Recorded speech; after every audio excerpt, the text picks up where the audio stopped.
राष्ट्रपति द्रौपदी मुर्मू विरोध में आपत्तिजनक मंतव्य घटना कांग्रेस राज्यसभा सांसद सोनिया गांधी नारे एतला लोकसभा सांसद राहुल और प्रियंका गांधी विरोध में भी मामला रुजु होईछि।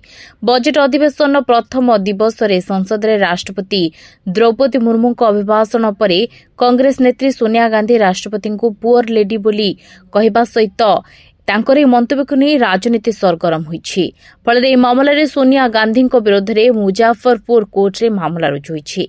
देशर सर्वोच्च संवैधानिक पद को असम्मान करथिबा अभियोग रे सोनिया विरोध में एफआईआर रुजु करने को स्थानीय आईनजीवी सुधीर ओझा शनिवार कोर्ट में अभियोग दाखल करिसेंति।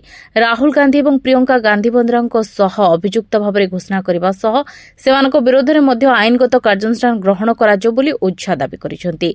बजेट अधिवेशन पूर्व संसद में राष्ट्रपति मुर्मू मिलित अभिभाषण पर यह बद उपजिथिला।